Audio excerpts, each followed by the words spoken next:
तो स्वागत है बच्चों आप सभी का आपके अपने YouTube चैनल हरिओम क्लासेस में। तो आज आप सभी बच्चों के लिए लेकर के आए हैं बिहार बोर्ड क्लास 10th के जितने भी बच्चे हैं, साथ ही साथ CBSE के बच्चे हैं, उन सभी के लिए आज प्रत्येक का वीडियो लेकर के आए हैं। प्रत्येक के इससे पहले जो है बहुत सारे क्लास करा चुके हैं। अगर आप सभी ने नहीं देखे हैं तो आप सभी बच्चे जा कर के जो है प्ले लिस्ट में सारे प्रत्यय के वीडियो है। इससे पहले हम आप सभी को अन्यर प्रत्यय, साथ ही साथ तुमुन प्रत्यय, कत्वा प्रत्यय, ल्यप प्रत्यय, साथ ही साथ थक प्रत्यय, स्त्री प्रत्यय, सारे वीडियो अपलोड कर चुके हैं। अगर आप सभी ने नहीं देखे अभी तक तो सबसे पहले हमारे चैनल के प्ले लिस्ट में जाइए। प्रत्यय नाम से प्ले लिस्ट बना हुआ है, उसमें सारे पड़ा हुआ है वीडियो, आप सभी देख सकते हैं। तो चलिए आज हम शुरू करने वाले क्या प्रत्यय का ही एक और प्रत्यय जिसका नाम आज है तुमुन प्रत्यय। तो तुमुन का नहीं है प्ले लिस्ट में, सॉरी हम बोल दिए तुमुन का भी। तो तुमुन आज आप सभी को बताने वाले। तो चलिए देखते हैं, समझते हैं। देखिए ध्यान दीजिए। तो आज हम तुमुन प्रत्यय पढ़ने वाले। देखिए थोड़ा महीन लिखा हुआ है तो कोई दिक्कत नहीं, आप समझिए। क्या कहते हैं संस्कृत में तुमुन प्रत्यय? तुमुन प्रत्यय परिभाषा देखिए क्या कहता है, जहां एक क्रिया के लिए दूसरी क्रिया, अगर आपको कोई दिक्कत हो राइटिंग में, छोटा है लिखावट, तो उससे आपको कोई दिक्कत नहीं होना चाहिए। हम आपको सारे बात ध्वनि के माध्यम से कानों तक पहुंचा देंगे। देखिए क्या कहते हैं, जब एक क्रिया, जहां एक क्रिया के लिए दूसरी क्रिया की जाए वहां तुमुन प्रत्यय का प्रयोग होता है। यह अव्यय शब्द होते हैं, इसके रूप में कभी परिवर्तन नहीं होते। अब कहिए अव्यय शब्द आखिर किसको कहते हैं? अर्थात जिसका तीनों लिंगों, तीनों वचनों, तीनों कालों में एक संबंध है, उसको कहते अव्यय। क्या कहते? अव्यय। हर समय एक संबंध है। जैसे हम कह दे वह कब खाती है, वह कब खाता है, वह आम क्यों खाता है, आम कब खाता। तो अब देखिए कब कब एक ही जैसा रह गया, तो इन्हीं सारे शब्द को क्या कहते हैं? अव्यय। तो अभी वाक्य के माध्यम से हम समझाते हैं आपको। देखिए बहुत सारे वाक्य लिए हैं ना, तो इसको थोड़ा हम क्या करते हैं, जूम कर देते हैं ताकि आपको कोई दिक्कत नहीं हो। देखिए बच्चों समझिए। देखिए तो यहाँ पे क्या कह रहा है समझिए, वाक्य के माध्यम से उदाहरण में हम समझते। देखिए पहला वाक्य कहता है तुमुन प्रत्यय सीखना है। तुमुन प्रत्यय पर अनुवाद आपको आज सिखाना है। क्या कहा गया, जहां एक वाक्य के लिए एक क्रिया के लिए दूसरी क्रिया किया जाए। यहां पे देखिए कह रहा है जहां एक क्रिया के लिए दूसरी क्रिया की जाए वहां तुमुन प्रत्यय का प्रयोग होता है, और यह अव्यय होता है। क्या होता है? अव्यय शब्द होते हैं। तुमुन प्रत्यय कौन शब्द होते हैं? अव्यय शब्द होते हैं। और एक क्रिया के लिए दूसरी क्रिया की जाती है, उसी में तुमुन प्रत्यय लगता है। और साथ ही साथ जहां पे आपको दिख जाए के लिए, क्या के लिए, उसमें आपको तुमुन प्रत्यय जोड़ना। कौन से प्रत्यय? तुमुन प्रत्यय। ठीक है, जहां आपको दिख जाए के लिए उसमें आपको तुमुन प्रत्यय जोड़ देना है। किसमें? वाक्य में। अब समझते हैं कैसे जोड़ना है, क्यों जोड़ना है। देखिए कहता है पहला वाक्य यहां पे देखिए, लोग फूलों को देखने के लिए उपवन जाते हैं। लोग जो है फूल को देखने के लिए, निहारने के लिए जाते हैं उपवन। अब देखिए लोग का हो गया जनाह, क्या करने जाते हैं? फूल को देखने। तो पुष्पानी, फूल तो एक नहीं होगा, वहाँ बहुत सारे होगा, इसलिए पुष्पम। देखिए फलम फले फला नहीं होता है, उसी प्रकार पुष्पम पुष्पे पुष्पानी। ठीक है, पुष्पानी देखने के लिए। अब देखिए यहां ध्यान दीजिए, यहां दृश्य धातु है। कौन सी धातु? दृश्य धातु है, और इसमें तुमुन प्रत्यय जुट गया। तुमुन प्रत्यय जुट गया तो ये बन गया द्रष्टुम। क्या बन गया? द्रष्टुम। क्या बन गया जल्दी से बताइए? द्रष्टुम। ठीक है, द्रष्टुम। अब कहिए ये कैसे बन गया, ये कैसे द्रष्टुम बन गया? यहाँ देखने के लिए। अभी आपको नीचे और भी नियम है, अभी पहले वाक्य समझिए कैसे कहाँ लगाना। तो यहाँ पे था देखने के लिए ना, तो यहाँ देखने के लिए का क्या होगा? द्रष्टुम। जहाँ के लिए मिलेगा वहाँ आपको तुमुन प्रत्यय लगाना है। अब देखिए सारे में तुमुन प्रत्यय नहीं लगेगा, जहाँ शब्द होगा वहाँ आपको चतुर्थी विभक्ति लगाना है। कौन सा? चतुर्थी विभक्ति। के लिए ही रहेगा, और वहाँ पर अगर कोई शब्द रहेगा तो उसमें चतुर्थी विभक्ति लगाना। जैसे मान लीजिए कह दे राम गाय के लिए, किसके लिए, ध्यान दीजिए, गाय के लिए। तो यहाँ पे देखिए ध्यान दीजिए, एक वाक्य हम लिखते हैं, जैसे दे देगा राम गाय के लिए घास लाता है। राम गाय के लिए क्या लाता है, घास लाता है। अब ये वाक्य आपको दे देगा, क्या बताए, के लिए में आपको क्या लगना, तुमुन प्रत्यय। लेकिन अगर शब्द रहेगा तो वहां आपको तुमुन प्रत्यय नहीं, बल्कि आपको चतुर्थी विभक्ति लगाना है। तुमुन प्रत्यय कहाँ लगता है, जहां धातु होते हैं वहां तुमुन प्रत्यय लगता है, जहां शब्द होते हैं वहां चतुर्थी विभक्ति लगता है। बात समझ में आया? देखिए कैसे, जैसे राम का रामः, अब गाय के लिए, तो गाय शब्द रूप गाय शब्द रूप है, तो इसका हो जाएगा गवे, चतुर्थी में क्या होगा, गवे। तो चतुर्थी यहां लगा दिए, लेकिन यहाँ तुमुन लगा नहीं लगा। क्यों नहीं लगा? क्योंकि शब्द में तुमुन प्रत्यय नहीं लगते हैं, बल्कि किस में लगता है, धातुओं में, ना क्रिया में। किस में, क्रिया को ही संस्कृत में धातु कहते हैं। घास का क्या हो जाएगा, त्रिनम, क्या होगा, त्रिनम। लाता है, लाना का हो जाता है आन यति। बात समझ गए, रामः गवे त्रिनम आनयति, राम गाय के लिए घास लाता है। ठीक है, तो इस प्रकार से अगर आप कहीं शब्द है तो वहां पे आपको चतुर्थी लगाना, अगर क्रिया है तो वहां आपको तुमुन प्रत्यय लगाना। जैसे कई सारे उदाहरण लिए हैं, बात समझे। जैसे देखिए जानवर पानी पीने के लिए, देखिए यहाँ पीने के लिए है, पीने के लिए, तो ये के लिए में कौन सा लगाना है, तुमुन प्रत्यय। कौन सा, तुमुन प्रत्यय। आपको वाक्य सिखा रहे हैं, साथ ही साथ आपको तुमुन प्रत्यय भी लगाने। अब जैसे ये देखिए यहाँ पे जानवर का होता है पाश्व, और पानी का जलम पीने के लिए इसका हो जाएगा पा धातु है, पा धातु है, इसमें तुमुन प्रत्यय जुट गया। कौन सा, तुमुन, तो हो गया पातुम। क्या हो गया, पातुम। और आते हैं आगच्छन्ति, क्या, आते हैं आगच्छन्ति। बहुत सारे पशु आते इसलिए गच्छन्ति, गच्छति गच्छता गच्छन्ति। बात समझे। अगला वाक्य देखिए, अगला वाक्य तुमुन प्रत्यय लगाने सिखा रहे। लोग भाषण सुनने के लिए आते हैं। लोग क्यों आते हैं, भाषण सुनने के लिए आते हैं। तो यहाँ पे देखिए क्या कहते हैं, तुमुन प्रत्यय आपको लगाना। देखिए लोग का जना, भाषण का भाषणम, सुनने के लिए, यहाँ पे देखिए के लिए इन शब्द। देखिए अगर आपको कुछ भी याद नहीं रहे तो आप क्या करिएगा, जहाँ के लिए होगा उससे जो शब्द पहले होगा उसमें आपको तुमुन प्रत्यय लगा देना। अगर शब्द रहेगा तो चतुर्थी विभक्ति लगा देना। बात समझ गए। देखिए तो यहाँ पे क्या कर दिए, भाषणम, सुनना का श्रु धातु है। कौन सा धातु, श्रु धातु, श्रु। अब कहिए श्रु धातु तो ओकार की मात्रा क्यों हो गया। देखिए आप जो है संधि पढ़े होंगे, ऊ का ओ हो जाता है, ऊ का ओ हो जाता है। तो ये जब तुमुन प्रत्यय जुटा ना, तुमुन प्रत्यय जुटा, तो ये तुमुन जब जुटा तो पहले ऊ का क्या हो गया, ओ हो गया। क्या हो गया, ओ हो गया। और तुमुन प्रत्यय का तुम शेष बचता है, तुम, क्या शेष बचता है, तुम, तो हो गया श्रु, क्या हो गया, श्रु तुम। ठीक है, श्रु तुम। ठीक, आगे समझते। दूसरा अगला कहते महिला भोजन पकाने के लिए रसोई घर में जाती है। तो महिला भोजन पकाने के लिए, तो महिला का महिला ही, भोजनम पकाने के लिए, पकाना का होता है पच। क्या होता है, पच। क्या होता है, पच। अब कहिए यहाँ पकतुम क्यों लिख दिए, यहाँ को कहाँ से आ गया आधा। देखिए ये जो आधा ये जो है ना, इसका जो है ये को हो जाता है किसमें, ये भी संधि का नियम है। किसका नियम है, संधि का नियम, पंचम अक्षर वाला। आप सुने होंगे, तृतीय और पंचम अक्षर। ठीक है, तो ये हो गया। तो यहाँ पे हो गया क्या, महिला भोजनम पकतुम, पाठशाला में, देखिए पाकशाला लिखे, क्या लिखे, पाकशाला। ध्यान दीजिए यहाँ फिर से देखिए, महिला भोजन पकाने के लिए रसोई घर में जाती है।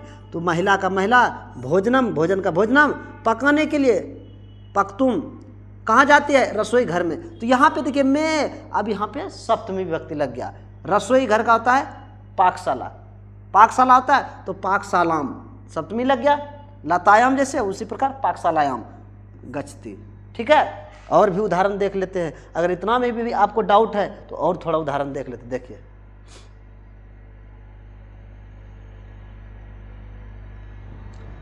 अगला उदाहरण देखिए क्या कहता है, वह काम करने के लिए कार्यालय जाते हैं। क्या करने के लिए? काम करने के लिए। अब देखिए, आपको तुमुन प्रत्यय लगाने सिखा रहे वाक्य, और साथ ही साथ तुमुन प्रत्यय कैसे कहाँ चेंज हो जाता है उसका भी रूल आपको बताएंगे। अभी देखते रहिए, समझते रहिए। वह काम करने के लिए जाते हैं, तो ते कार्यम करने के लिए, तो कर तुम क्री धातु है, क्री धातु है। ठीक है, क्री धातु है करना का, क्री धातु, तो री का हो जाता अर, क्या हो जाता अर, और तुम उन प्रत्यय लग गया, इसीलिए बन गया कर तुम। अभी समझाएंगे कैसे ये अर हुआ, क्यों हुआ, अभी समझिए यहाँ वाक्य। तो कर तुम कार्यालयम गच्छन्ति, कहता है राम। अब आगे कई सारे आपको दिए हैं संस्कृति। रामः पठितुम विद्यालयम गच्छन्ति, राम पढ़ने के लिए विद्यालय जाते हैं। उसके बाद कहता अहम अहम पठितुम संस्कृत पुस्तकम किरनामी, कहते हैं मैं पढ़ने के लिए संस्कृत पुस्तक खरीदता हूँ। ठीक है, अगला कहता है बालकः मात्रे भोजनम आनयति, बालक माता के लिए भोजन लाता है। ठीक है, अगला कहता है अहम गवे तृणम आनयामी, कहते हैं मैं गाय के लिए घास लाता हूँ। देखिए यहाँ गवे में चतुर्थी लग गया, माता में चतुर्थी लग गया। ध्यान दीजिए, यहाँ शब्द है इसलिए चतुर्थी विभक्ति लगाए। देखिए ये हो गया बालक, क्या हुआ, बालक माता के लिए भोजन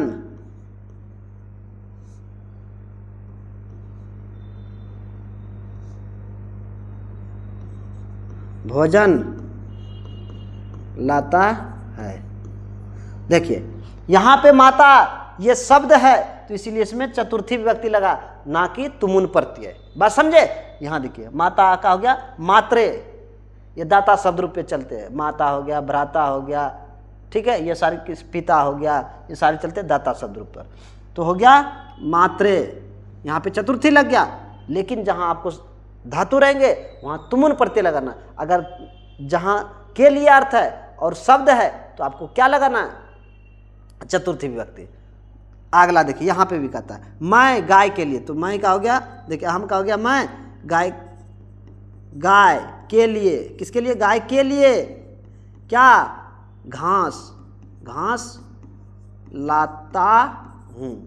ठीक है, मैं गाय के लिए क्या लाता हूँ, घास लाता हूँ। तो यहाँ शब्द है इसलिए यहाँ चतुर्थी विभक्ति लगा, गबे हो गया। ये नहीं कि यहाँ तुमुन प्रत्यय लगा देना आपको। शब्द में नहीं लगता है प्रत्यय, कौन सा, तुमुन। ये सारे धातुओं में लगते हैं तुमुन प्रत्यय। और भी उदाहरण है, जैसे यहाँ पे उदाहरण है छात्र लेखनम लिखितुम विद्यालयम गच्छन्ति, छात्र जो है लिखने के लिए विद्यालय जाते हैं। आगे कहते हैं वयम चलचित्रम द्रष्टुम दिल्ली नगरम गच्छामा, कहते हैं मैं सिनेमा देखने के लिए दिल्ली नगर हम लोग, वयम मतलब हम लोग होता है, हम लोग चलचित्र मतलब सिनेमा देखने के लिए दिल्ली जाएंगे। ठीक है, जाते हैं, तो ये हो गया। आगे कहते हैं मनुष्य ईश्वर नमतु देवालयम गच्छन्ति, मनुष्य जो है ईश्वर, किसको, ईश्वर को नमन करने के लिए देवालय जाता है। ठीक है, आगे अब देखिए नियम थोड़ा देख लेते हैं। क्या देख लेते हैं, नियम को। चलिए देखिए अब नियम को थोड़ा पढ़ लेते हैं। क्या कह रहा है नियम, कैसे लगाना है तुमुन प्रत्यय और कहाँ लगेगा, क्या चेंज होगा, क्यों होगा, उनको समझते। देखिए कहता है तुमुन प्रत्यय का तुम शेष बचता है। क्या शेष बचता है, तुम शेष बचता है। सेठ धातुओं में तुमुन प्रत्यय जहां मिलेगा तुमुन, उसका मात्र में क्या शेष बचता है, तुम। क्या शेष बचता है, तुम ही, बाकी सब का लोप हो जाता है। ठीक है, चलिए देखते हैं। और कहते हैं क्या, सेठ धातु। सेठ मतलब जिसका पांचों लकार पे एक समान चलता है उसको सेठ धातु कहते हैं। दूसरा होता है अनिट धातु। सेठ धातु में धातु के अंतिम वर्ण में हर्षई लगाना है। अंतिम वर्ण में क्या लगाना है, हर्षई लगाना है। आगे कहते हैं धातु के अंत में हर्षई दीर्घई हो, उ उदुर्गऊ हो, ए होगा। क्या होगा? ए, ये मात्रा चढ़ जाएगा। अगर आपको धातु में दिख जाए हर्षई की मात्रा या दीर्घई की मात्रा, जैसे हम लिखते हैं यहीं पे लिखते, देखिए जैसे नी धातु दे दिया। क्या दे दिया? नी, मतलब ले जाना। क्या दे दिया? नी धातु, ले जाना। तो ये हर्षई की मात्रा, ये हर्षई की मात्रा किस में बदल जाएगा? ए में। देखिए यहाँ कहता है हर्षई रहे या दीर्घई, सॉरी दीर्घई है, हर्षई या दीर्घई रहे, वो किस में बदल जाता है? आई में। किस में? आई में। तो ये हो जाएगा क्या? बोलिए तो, नय। नय हो गया। अब इसमें तुमुन लगाना। तुमुन का क्या शेष बचता है? तुमुन का क्या शेष बचता है? तुम। तो यहाँ हो गया तुम, नय तुम। बात समझ में आया?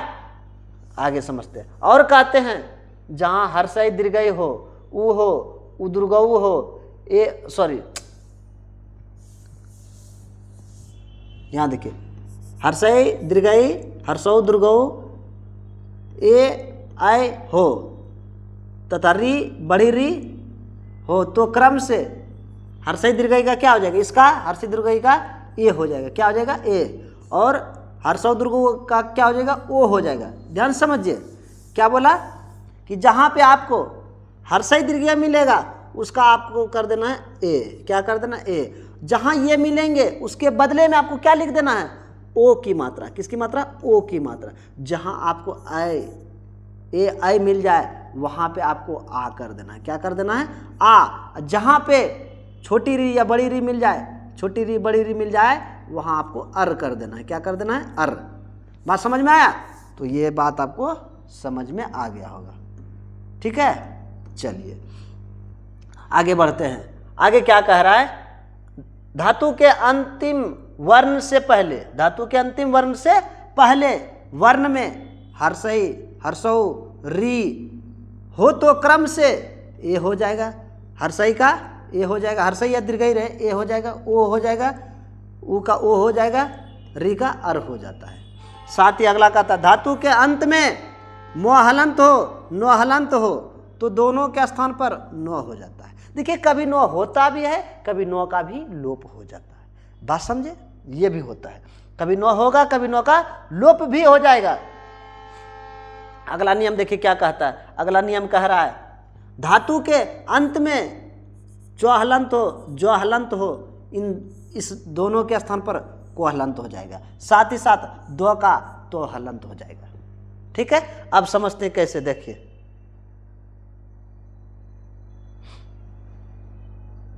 देखिए यहां पे कई सारे उदाहरण लिए हैं, आप समझिए। देखिए क्या कहता है, यहां धातु प्लस प्रत्यय मूल शब्द इधर बनेगा। देखिए क्या है? पच धातु। पच मतलब होता है पकाना, पकाना। ठीक है, तो पकाना, पच मतलब पकाना, और इसमें तुमुन प्रत्यय जुड़ा। तो आप अभी तुरंत सुने कि चौ हलंत का क्या हो जाता है? को हलंत। तो ये हो गया, ये हुआ। और इसमें कौन प्रत्यय जोड़ना है? तुमुन। तो यहाँ पे जोड़िए तुमुन, तुमुन प्रत्यय जोड़िए। तुमुन प्रत्यय जब जोड़ते हैं तुमुन का क्या शेष रहता है? अब बताइए जल्दी से। तुम शेष रहता है, तुम शेष रहता है ना। अभी तुरंत नियम आपको बताए। तो यहाँ पे क्या हो गया? ये को हलंत, ये इसमें जुट गया, तो ये हो गया पकतुम। क्या हो गया? पकतुम। क्या हो गया? पकतुम। बात समझ में आया? पकतुम हो गया। दूसरा उदाहरण देखते हैं। जैसे यहाँ पे देखिए क्री धातु है। कौन सी धातु? क्री धातु है। इसको इधर लेते हैं हम। देखिए क्री धातु है, इनको लेते हैं। क्री धातु है, क्री। कौन सी धातु? क्री। क्री धातु है, पेन चेंज कर लेते हैं। क्री धातु है, देखिए क्री धातु है, और इसमें जो है क्री, क्री, री का क्या हो जाता है? अर। क्या हो जाता है? अर। आपको बताया अभी तुरंत, री का क्या हो जाता है? अर। तो अर हो गया। और इसमें आपको कौन सा प्रत्यय जोड़ना है? इधर क्या बचा? को हलंत बचा। बचा कि नहीं? और ये तुमुन प्रत्यय जोड़ना है। कौन सा? तुमुन प्रत्यय जोड़ना है। अब देखिए ये को हलंत बचा है, को हलंत बचा है, अर है, अर है। अभी लिख रहे हैं। और तुमुन का क्या शेष रहता है? तुम जुड़ता है शेष, बस। अब देखिए ये और जुटा, इसमें को पूरा हो गया, हो गया। और रो बच गया। आप सभी जानते हैं रो या आधा कभी नहीं लिखे जाते, रो की मात्रा जो है कभी भी आधे नहीं लिखे जाते, या तो ऊपर चढ़ जाते हैं ये या नीचे लग जाते हैं वर्ण में, ठीक है। तो ये क्या हो जाएगा, इस पे आ जाएगा रेप और ये हो जाएगा तुम, कर तुम, क्या हो गया, कर तुम। बात समझ में आया? दूसरा और समझाते हैं आपको, देखिए ध्यान दीजिएगा। देखिए जैसे यहाँ पे नी धातु है, नी मतलब नी, आपको क्या बताए थे, जहाँ दीर्घिकार की मात्रा रहे हर्षिकार की मात्रा है वो ए में बदल जाता है, तो ये ए में बदल गया। और इसमें तुमुन प्रत्यय जोड़ेंगे, तुमुन जोड़ेंगे, तुमुन का तुम शेष रहता है, तो ये क्या हो जाएगा, नय तुम हो गया। देखिए अगला देखते उदाहरण, जैसे ये गम धातु है, कौन सी धातु, गम धातु है। म और न का क्या हो जाता है, लोप हो जाता है, कहीं नहीं भी होता है, बात समझे। तो यहाँ पे देखिए क्या होगा, म का क्या हो जाता है, न, म का न हो जाता है। तो आप सब अभी नियम पढ़े कि म का क्या हो जाता है, न, तो म का हो गया न हलंत, और इसमें तुमुन प्रत्यय जोड़ना, तुमुन प्रत्यय जोड़ना है। तुमुन का क्या शेष रहता है, जल्दी से बताइए, तुम शेष रहता है, क्या, तुम। तो ये हो गया गन, आधा न है, तो ये हो गया ऐसे, तुम, गन तुम, ये हो गया, इस तरह से हो गया। जैसे अगला देखते हैं दृश्य धातु, कौन सा धातु, ये दृश्य धातु देखते, कौन सा, दृश्य। तो दृश्य का क्या नियम कहता है, अगर ये स्वर है तो इसके स्थान पे ये स्वर हो जाता है, कौन सा, ये मूर्धन्य स्वर हो जाता है, ठीक है। तालव्य स्वर के स्थान पे मूर्धन्य स्वर हो जाता है। ये दृश्य है तो दृश्य का दृश्य लिख दिए, ये देखिए इस स्वर का क्या हो गया, ये स्वर, ठीक है। और यहाँ पे तुमुन जब जोड़ेंगे तो तुमुन का तो जो है, अभी तुरंत नियम देखिए, आप देखिए यहाँ पे क्या होता है, देखिए जहां पे आपको एक नियम इसमें नहीं लिखे हैं, आप सभी नोट कर लीजिएगा। जहां पे आपको क्या मिलेगा, तो मिलेगा, तो का तो कर देना है, तो का तो कर देना है, क्या कर देना, तो का तो कर देना है, ठीक है। तो यहां पे हो गया क्या, यहां पे हो गया आपका तो का तो हो गया द्रष्टुम, क्या हो गया, द्रष्टुम, ठीक है, द्रष्टुम हो गया। जैसे हा धातु है, हा मतलब हस धातु, कौन सा, हस धातु है। हस धातु जो है सभी पे एक समान चलता है, सभी लकार पे, पांचों लकार पे एक समान चलता है। तो हस धातु तुमुन प्रत्यय है, तो यहाँ तुमुन में तो हम क्या बताए कि जो सेठ धातु है उसमें आपको हर्षई जोड़ना है, तो इसमें हर्षई की मात्रा जुट गया, हर्षई, और तुमुन का तुम शेष बचता है, तुम, तो हसी तुम, खादी तुम। नम धातु, अब नम है, नम म में म का क्या हो जाता है, लोप होकर के नो आ जाता है, तो ये हो गया नो, आधा नो, तो नम तुम। बात समझ में है? तो इस प्रकार से आप बना सकते हैं। तो आज के लिए क्या था आप सभी का, देखिए ये नियम याद कर लेना है, आप आराम से जो है तुमुन प्रत्यय बना सकते हैं। वाक्य भी आपको सिखा दिए, देखिए वाक्य भी कई सारे उदाहरण दिए यहाँ पे। तो इस तरह से आज जो है तुमुन प्रत्यय भी समाप्त कर दिए। नेक्स्ट वीडियो जो है आप लोगों के लिए कत्वा प्रत्यय लेकर के आएंगे। तब तक के लिए जय हिंद बच्चों।